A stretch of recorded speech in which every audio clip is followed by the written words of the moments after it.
habang aku selai Snogun jasi syabanin Marway klemapi Wala pisad ngay kan ma Wat klet no yanga Habang nga don marway Nga perka Nga puson Tang yapi Man kasni Piwan pau Sakat no kipor Bakisni Ngandang yalan di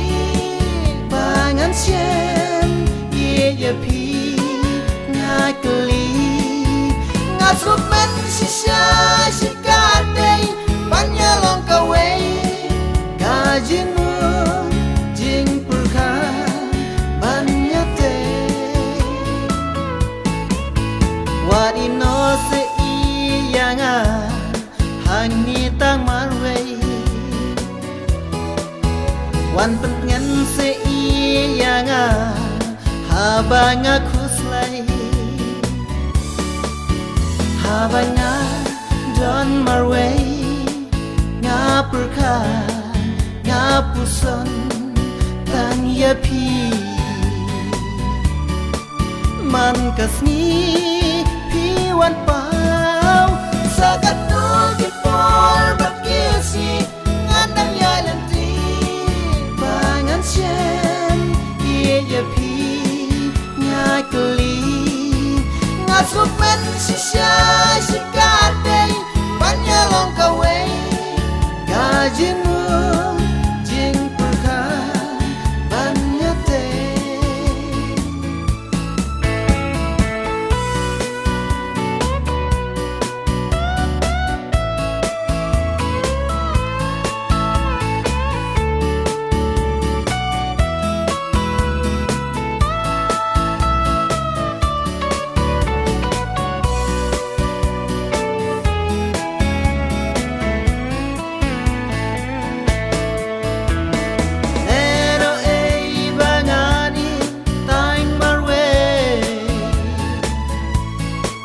Apom siam ngas ngau ben ya Ban klem ma pi ngas ngau ken ja Jing im janga Dai tang hapi Lenter kisni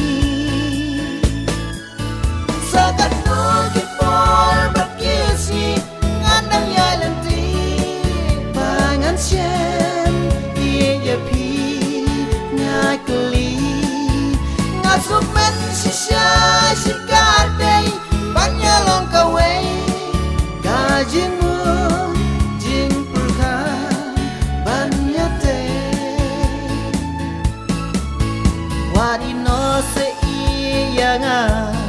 Hang ni tang marway Wan pengen se iyanga Habang aku selai Habang nga don marway Nga perka Nga puson Tang yapi Man kasni Piwan pau Sakat no kipor Bakisi Ngandang yalan di Bangan sien Ye yapi Nga keli Nga trupen sisya Sikadei Panyalong kawai Gajimu Jing perka Banyate Sakat no kipor Bakisi Ngandang yalan di Bangan sien Ye yapi Nga keli Nga trupen sisya